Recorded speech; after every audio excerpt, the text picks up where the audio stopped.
Un raspado largo, insistente, como si unas uñas buscaran a tientas una rendija en el cristal. Ese sonido se clavó en mi memoria la primera vez que me lo contaron. No es un rasguño cualquiera, es un roce frío que atraviesa la noche y hace que el cuerpo se erice. Si alguna vez lo habéis oído, sabréis de lo que hablo.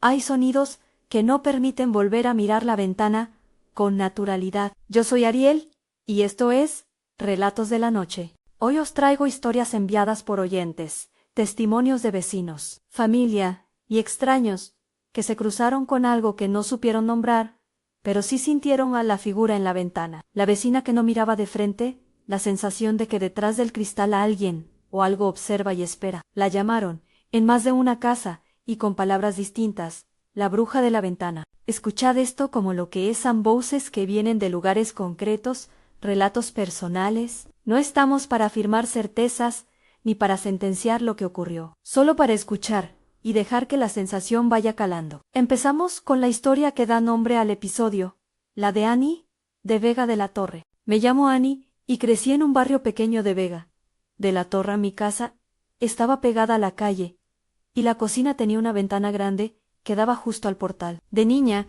me gustaba sentarme en el alféizar con el gato, Calcifer, y mirar la luz de las farolas cuando llovía. Una noche, tendría 6 o 7 años, fui a buscar un vaso de agua y escuché un ruido en la ventana. Al principio pensé que era la lluvia, pero el ruido era seco, repetitivo, como uñas raspando el vidrio. Me quedé paralizada. Calcifer se encogió contra mi pierna, el pelo erizado, y comenzó a maullar bajo, casi como si protestara. Me acerqué despacio. La llave seguía en el agua, la cocina olía a harina y leche recalentada. Todo era normal hasta que miré al cristal y vi una mano apoyada en el exterior, blanquecina y alargada, con dedos que terminaban en algo que no era exactamente uña. Encima, la figura detrás del cristal no parecía reconocer la distancia. Era una mujer muy alta, vestida con un traje largo que parecía empapado, y su piel tenía un tono verdoso, que en la penumbra parecía casi acuoso. Tenía el pelo pegado a la cara, y los ojos brillaban con una humedad que no era humana. No dijo nada, solo se quedó ahí, a un palmo de mí, y las uñas volvieron a raspar el vidrio. Despacio, como si midieran tiempo. Salí corriendo. A mi madre estaba en el salón. Ella no vio a nadie. Se rió de mí, me dijo que sería un sueño, que las farolas hacen juegos con las sombras. Me cubrió con una manta y me dio un vaso con leche caliente. Calcifer no se separó de mí esa noche. Años después, aún lo recuerdo porque ese rasguño en el cristal dejó una marca en mi manera de dormir. Siempre con la ventana bajada, siempre con la luz del pasillo encendida. Las apariciones volvieron, con pausas de meses o años. A la vecina de enfrente, la que vivía en el bajo, le empezaron a echarle la culpa. Dicen que era una mujer mayor, que vivía sola y que se dedicaba a cosas que la gente no entendía. No voy a decir que fuera bruja, eso sería poner palabras que la gente lanza con miedo.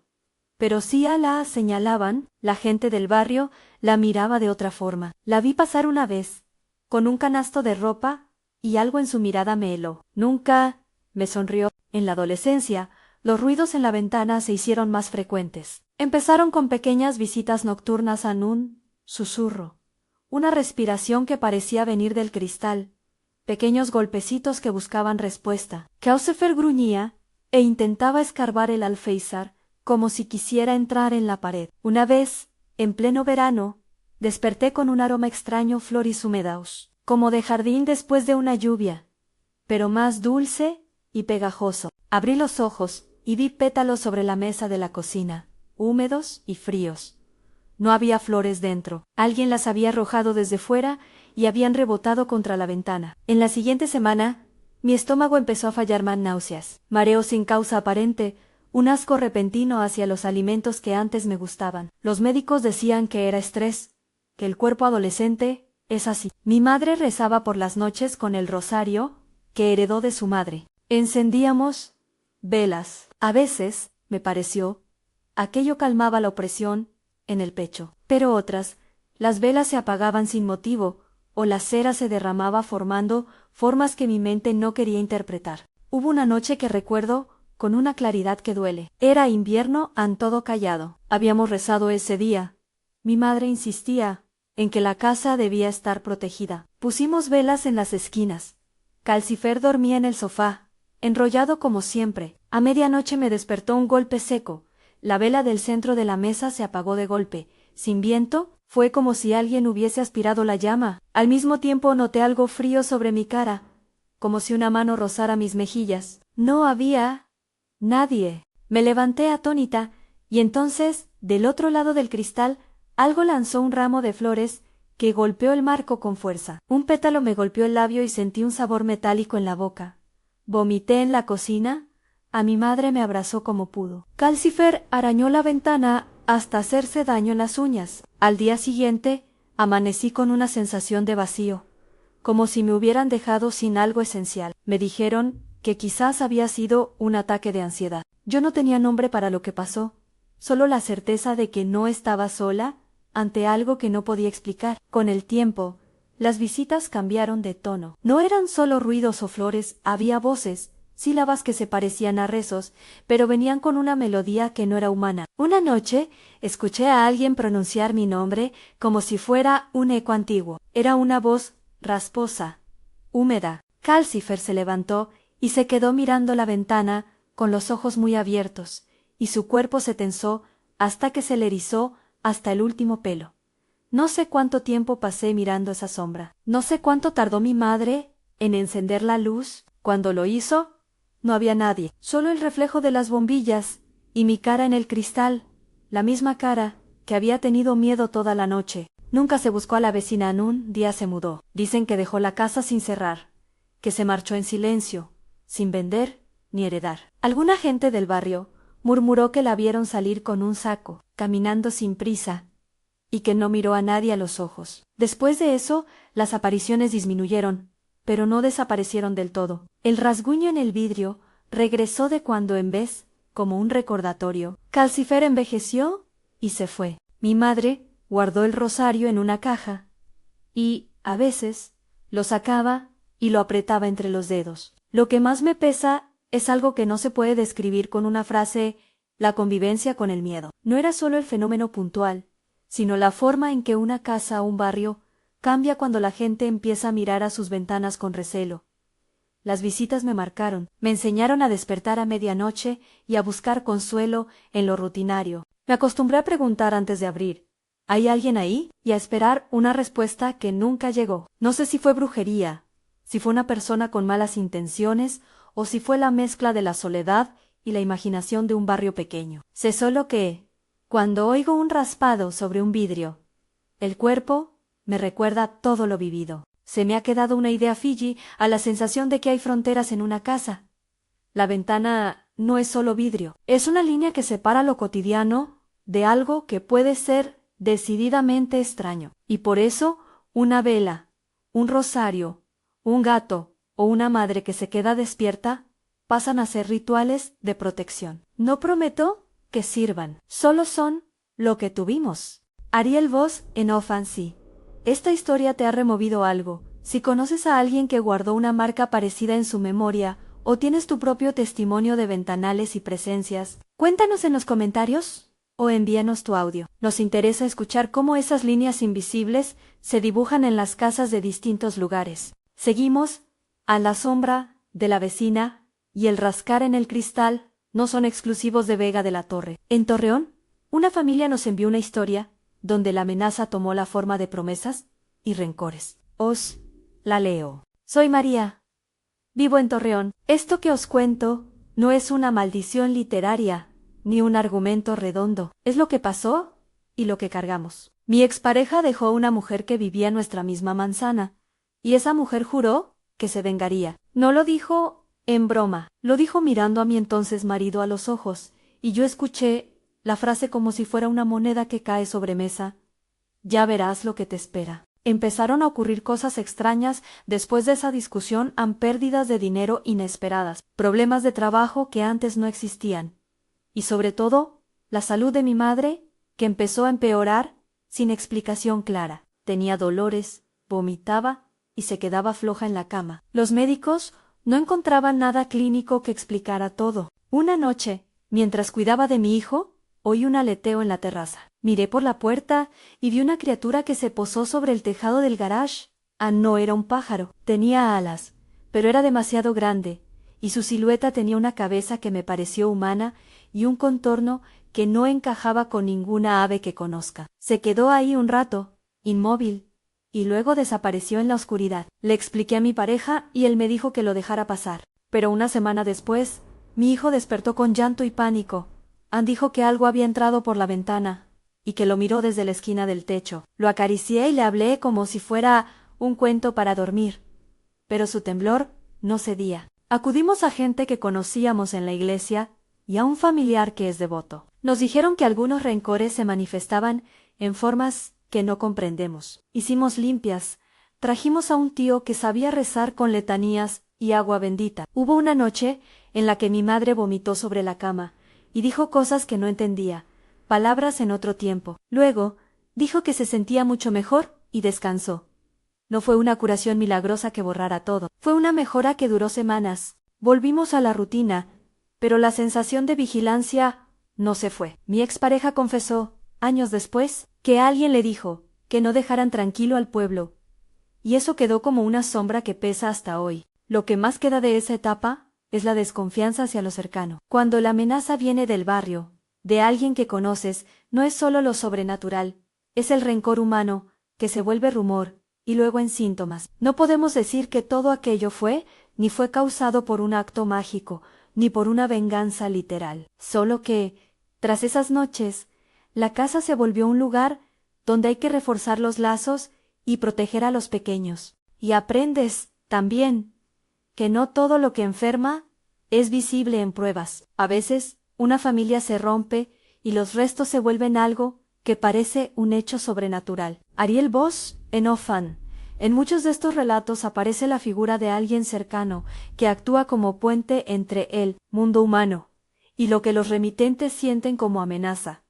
A la vecina, la expareja, la persona señalada. Es una dinámica que complica la convivencia y el idioma del miedo. El tercer relato nos llega de Armando, con una historia de conflicto vecinal que escaló y una referencia explícita a devociones populares. Antes de empezar con la voz de Armando, recordemos que mencionar prácticas como la devoción a la Santa Muerte forma parte del folclore urbano del que algunos relatos beben a lo relatado, es lo que los protagonistas vivieron, no una recomendación ni una condena. Me llamo Armando. Me mudé con mi madre a un edificio nuevo. Allí vivía una familia que llamó la atención desde el primer día. Tenían altares en el balcón, veladoras que olían a cera mezclada con humo denso, y desde fuera se veía que alguien les hablaba las noches con voz grave. No me metí al principio, pero hubo una discusión por una plaza de aparcamiento, y eso rompió cualquier posibilidad de buena vecindad. A partir de entonces vinieron las amenazas pintadas en el coche,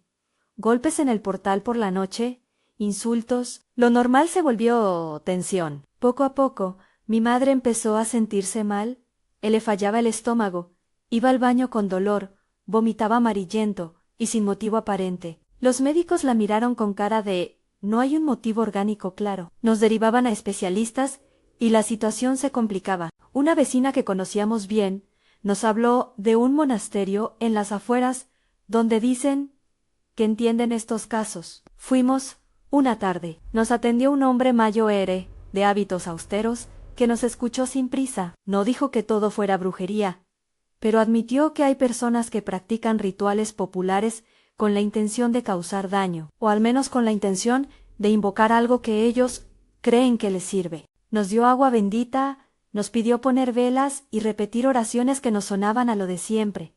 No prometió curaciones. Dijo, en voz baja, que a veces el temor y la imposición social generan cuadros psicosomáticos que son muy reales para quien los vive. Salimos de allí con el agua y la sensación de haber hecho algo, aunque hubiera duda en el corazón. Una noche, mi madre tuvo un episodio muy fuerte. Empezó con convulsiones, y no respondían pompo. Fue aterrador. Llevamos a mi madre a urgencias. En casa, los vecinos que la acosaban pusieron música a todo volumen, como si quisieran tapar el grito. En el hospital hicieron pruebas, y no encontraron una causa concreta. Los doctores la estabilizaron con medicación, pero en la cama de al lado, Una religiosa nos dijo que rezaría por ella. Al volver a casa, mi madre seguía débil, pero algo cambió al la vecina que antes nos hostigaba, dejó un ramo de flores en la puerta, sin firmar. No sé qué querían decir con eso. Quizá fue un gesto de disculpa. Quizá otra cosa. A partir de ese momento, las agresiones cesaron en cierta medida. No creo en coincidencias tan suaves ni en remedios milagrosos. Creo que la mezcla de la intervención médica, las oraciones y el cansancio produjo una tregua, pero lo que quedó fue un rastro de miedo y una marca en la salud de mi madre. No podemos obviar las secuelas. Ariel Bosenov. En estos relatos se repite la mezcla intervenciones médicas, oraciones, rituales populares. Ninguno de los remedios aparece como cura absoluta, si como intentos humanos de sujetarse a algo, cuando lo inexplicable pesa. El siguiente testimonio es breve y cambia el ritmo. Ann Jaime nos escribió desde una carretera, con un relato que contrasta con la amenaza de ventana. Es un caso que sugiere protección más que acoso, pero mantiene la ambigüedad que atraviesa todos estos relatos. Me llamo Jaime, trabajo repartiendo al por menor y la carretera es mi segunda casa. Una noche de lluvia, a eso de las 3 de la madrugada, tenía prisa y no quería parar. El tramo era recto y la visibilidad mala. En el asiento de al lado tenía el móvil y una foto de mi padre que guardaba por costumbre. Justo cuando iba a acelerar, escuché una voz, clara y cercana, que dijo, hijo, con una cadencia que me resultó idéntica a la de mi padre. Pensé que era la radio. Apagué la música y la voz dijo otra vez, hijo. No había nadie en la cabina. Nadie más. Era una voz que venía del pasado. De noches en las que mi padre me llamaba para cenar. No sé explicarlo. Me sentí observado y cansado. Y en vez de seguir, decidí parar en la próxima área de descanso y esperar a que pasara la lluvia. Dormí 2 horas y cuando me levanté, el informativo de la carretera dijo que un accidente había ocurrido 15 minutos después de donde yo estaba y que había sido mortal. No sé si fue una coincidencia, una intuición o algo más. Lo que sé es que no me sentí tranquilo al volver a la cabina, porque me pregunté si mi padre había querido salvarme o si la voz fue una proyección del miedo. No puedo decir que la voz fuese sobrenatural, solo puedo decir que me salvó de aquello. Ariel Bosenov Jaime no pide que creamos, solo cuenta su vivencia. Es uno de esos relatos que dejan una pregunta en el aire. ¿Fue una señal, un recuerdo que apareció en el momento oportuno, una casualidad? En medio del miedo, hay a veces un eco que suena como protección, y eso complica la forma en que cerramos las historias. Volviendo a la idea central de esta entrega, la bruja de la ventana es tanto una figura literal como un símbolo. Reaparece en barrios distintos, con distintos nombres y rostros, y lo que une las historias es la experiencia de invasión a la sensación de que un límite doméstico ha sido vulnerado. En Vega de la Torre fue una presencia con la piel verdosa y las uñas raspando el cristal. En Torreón fue el rencor humano que se tradujo en dolencias y apariciones. En el caso de Armando, la vecindad y las devociones públicas marcaron una tensión que terminó en episodios de salud quebrada. Y en la carretera, la voz fue una señal que propuso un giro improbable. Quiero subrayar algo importante. En ninguna de estas historias afirmamos que exista una única explicación. Ninguno de los remitentes pide que lo cataloguemos como prueba de lo paranormal. Lo que nos dejan son testimonios de cómo lo inexplicable se instala en la cotidianeidad y cómo la gente se apoya en rituales, en la medicina, en la comunidad o en la propia relación con lo sagrado para intentar recomponer una vida que empieza a temblar. Los remedios no son universales. Un rosario no promete cura. Una visita al monasterio no garantiza el fin del problema. Lo que esas prácticas ofrecen, según los protagonistas, es una forma de hacerlo soportable. A menudo, cuando la amenaza viene de la vecina, el daño que se sufre no es solo físico, es social. Se rompe la confianza en el barrio, aparecen sospechas, y la casa deja de ser refugio para convertirse en fortaleza. En otros casos, la frontera se vuelve más difusa en una voz al volante, una criatura alada sobre un techo, un susurro en la noche. Todos testimonios que nos recuerdan que la línea